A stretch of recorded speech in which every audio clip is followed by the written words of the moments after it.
Welcome to HBCU 101. I had all the no's, but I got that one I didn't give up. Diamonds in the building. Drum major for Morehouse's House of Funk.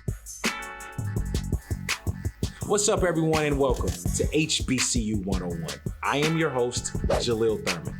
HBCU 101 is a show that will take you all over the nation, give you the ins and outs of HBCUs with a little taste of that HBCU flavor. On today's episode, we're joined by the first female president times 2. But before we dive into that, let's check out our HBCU news and see what's buzzing in our community. Thanks, Jalil. The only thing buzzing in Florida right now, the coronavirus. Bethune-Cookman has announced that it will not compete in any athletics activity during the 2020-21 school year.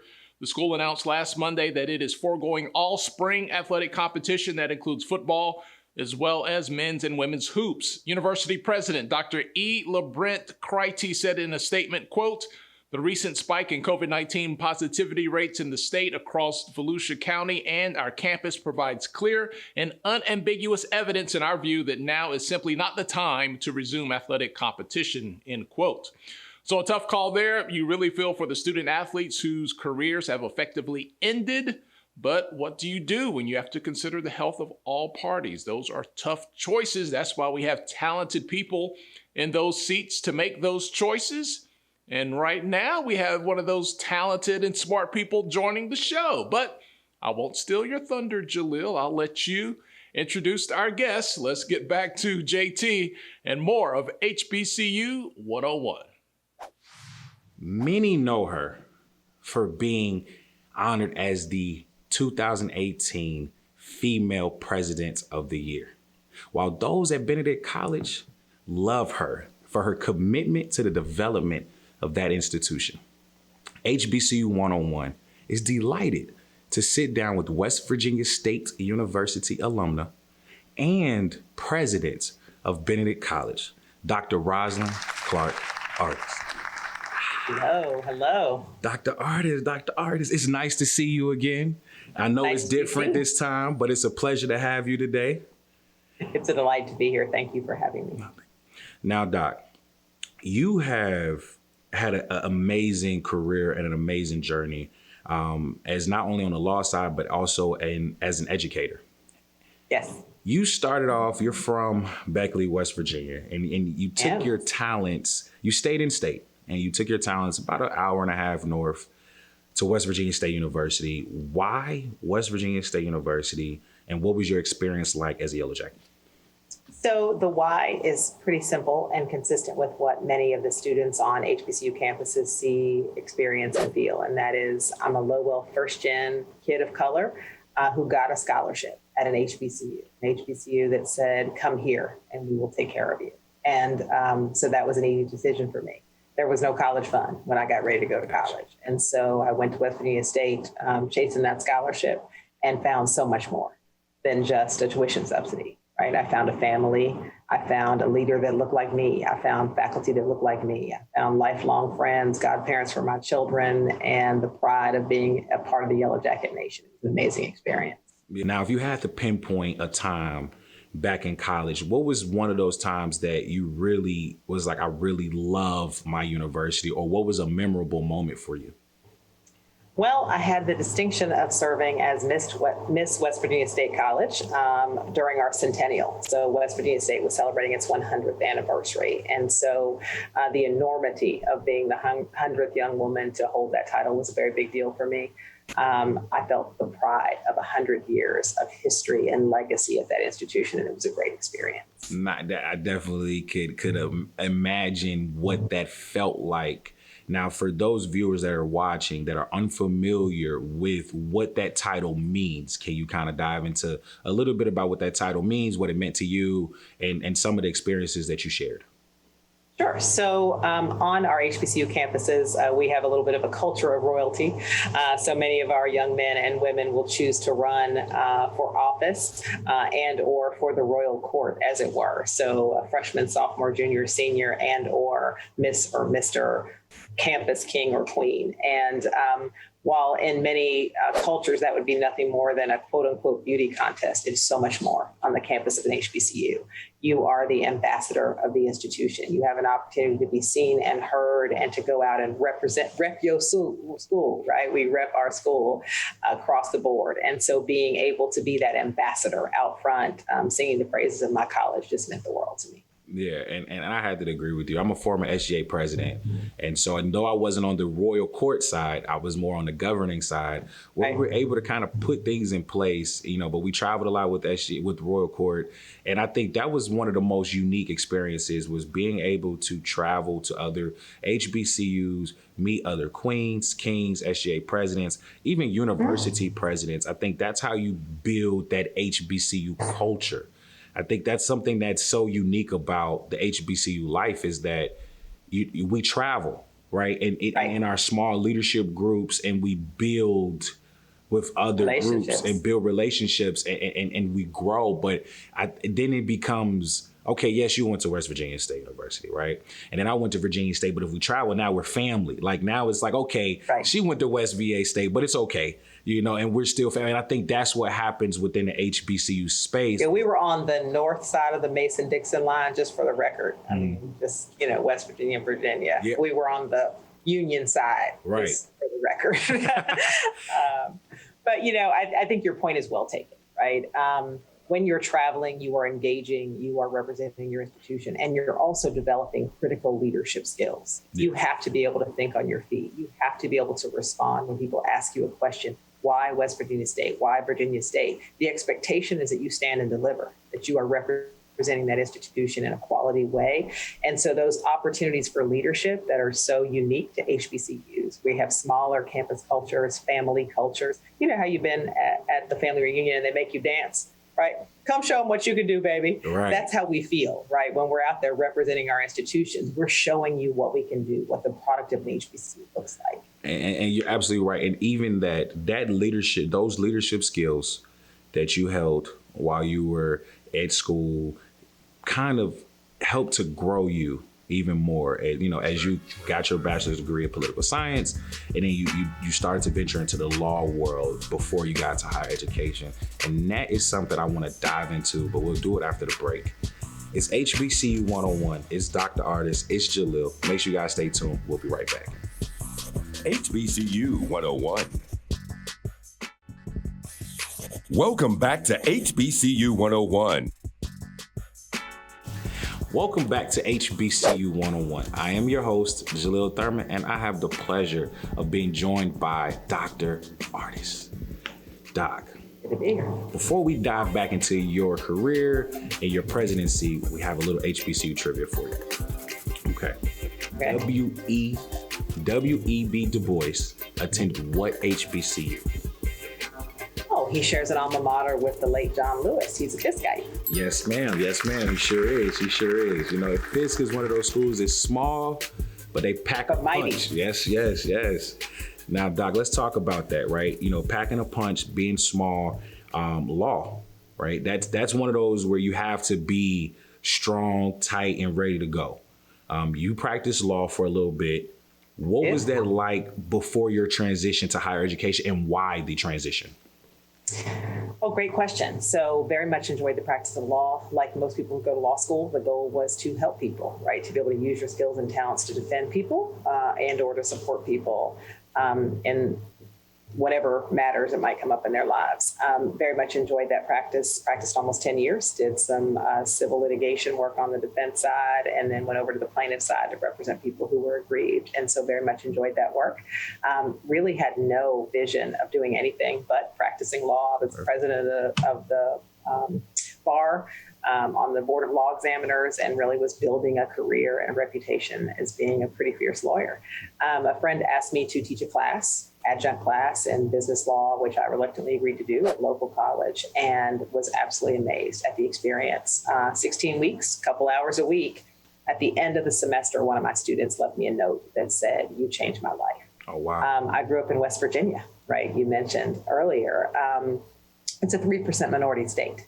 I was the only Black female lawyer in my city, in Beckley, West Virginia. I was the only Black female attorney. And so this young Black girl had never seen a female attorney, a Black female attorney, and so had resigned herself to being a paralegal, thinking that was all that was available to her until we met. And so I thought, wow, the ability to change someone's life in 16 weeks compared to the practice of law where, quite frankly, our medium is money. Right? We settle wrongs with money, and nobody ever has enough of that. So nobody's ever grateful, nobody's ever satisfied, nobody's ever happy, and certainly you don't get a thank you note that says you changed my life. Sure. And so for me, that was really intoxicating. I started to teach more and more, and finally made the decision to resign from my firm, go back to school, and pursue a career in higher education. So a major career shift for me. Yeah. Big career. And that's beautiful to hear, because that sounds so fulfilling and so heartwarming, you know, and then you decided to go to Miami. Now, a lot of people don't know that there is an HBCU near South in the Beach. Deep down southern tip of South Florida. Correct.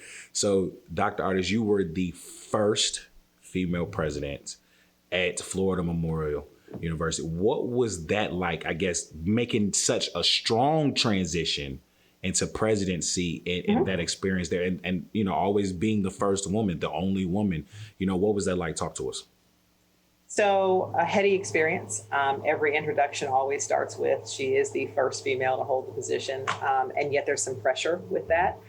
The reality is to fail means the door is closed for women for the foreseeable future. If I blow this, there may not be another. And so it's very important for us to be very well prepared, on top of our game, as it were. So again, an honor, an amazing honor, but also a tremendous amount of pressure associated with being first at anything. And African Americans are certainly no stranger to that. Correct. But you tackled that.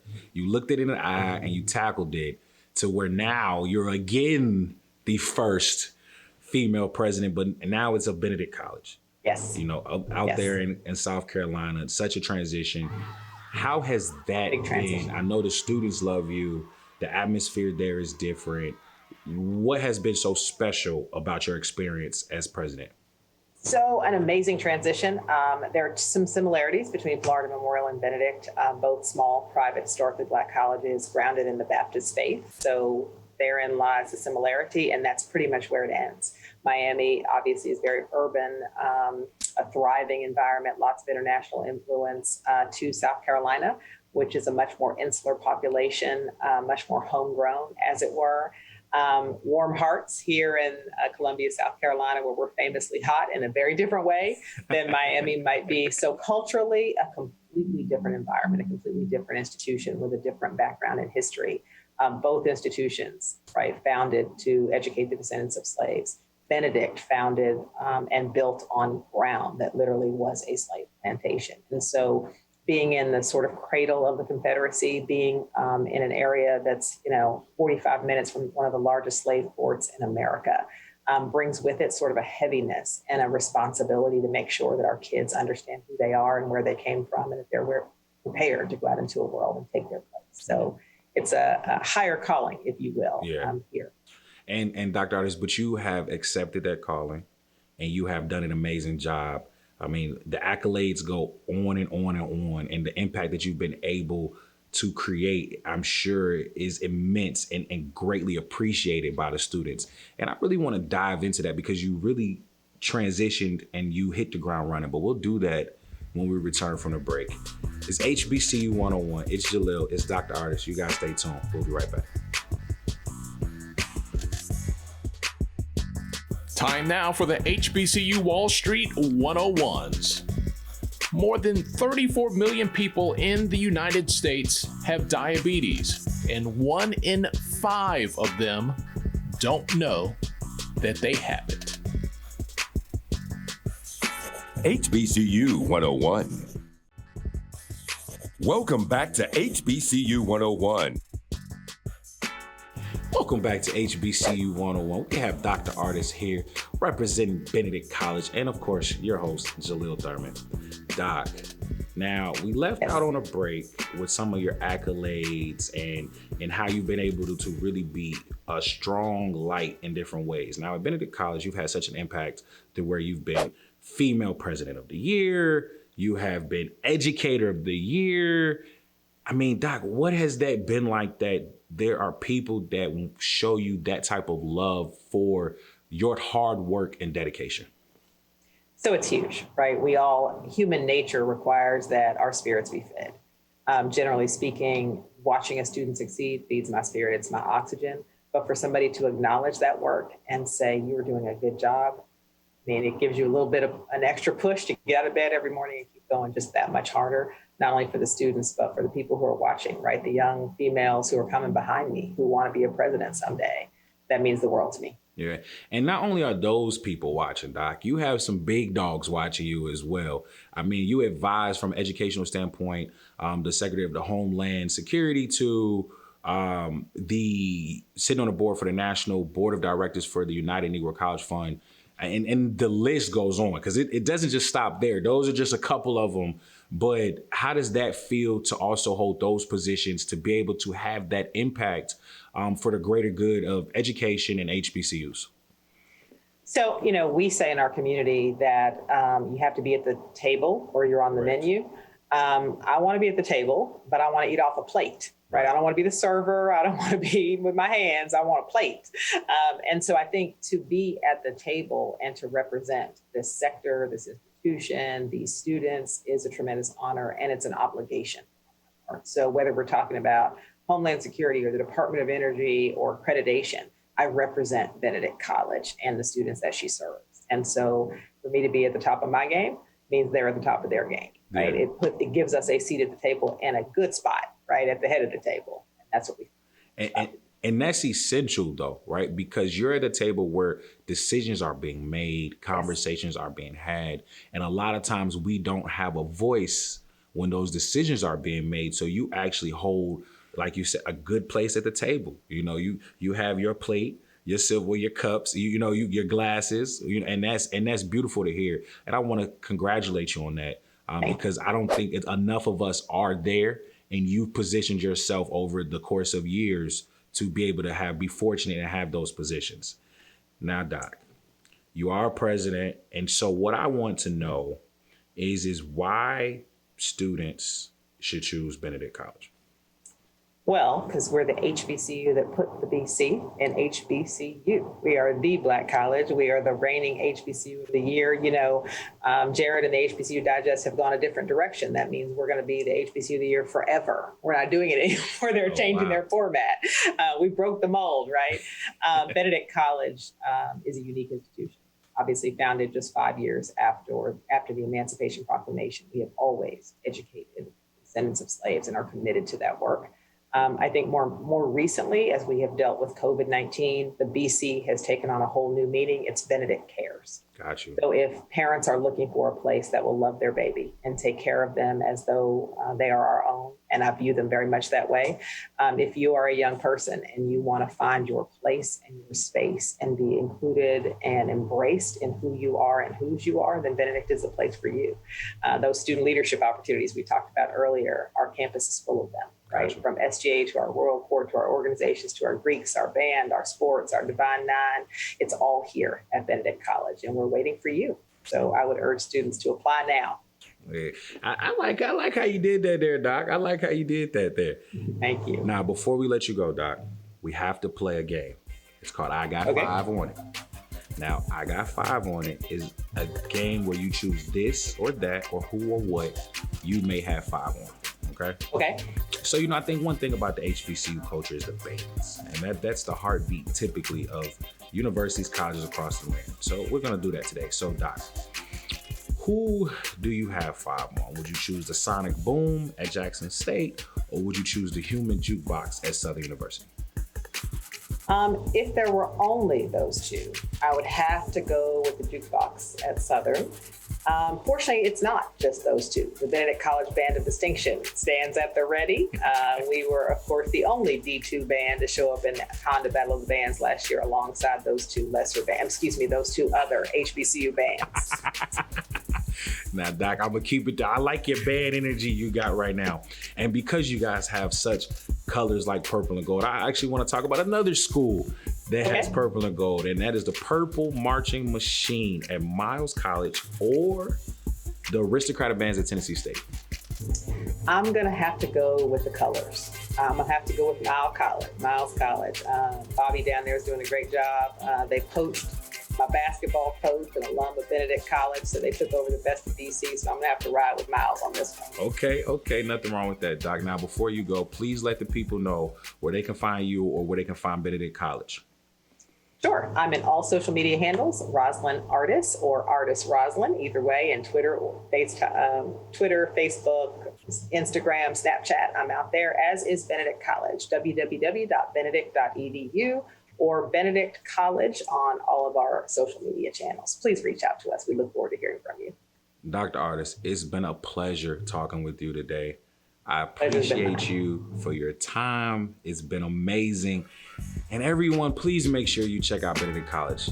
It's Jalil. It's Dr. Artis. We'll be right back.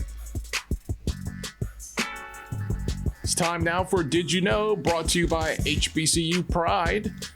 Did you know that the Black National Anthem was created by James Weldon Johnson?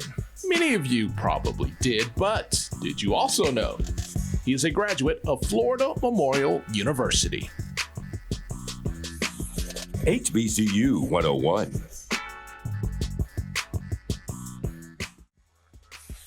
Welcome back to HBCU 101. Today's Wear Brim Spotlight is Alabama A&M University alumna and CEO of Southern Tax Preparations and Services, Miss Jasmine Young. Southern Tax Preparation and Services is an accounting firm that offers a variety of accounting solutions across several industries. If you have a suggestion for someone to be featured in the Wear Brim Spotlight, just email us at info@hbcu101.com. And that's it for today's episode of HBCU 101. I'd love to give a special thank you and shout out to Dr. Artis, President of Benedict College, for giving us the scoop on everything West Virginia State University, her law career, and of course, Benedict College. For the entire crew, I am your host, Jalil Thurman, and I'll see you next week.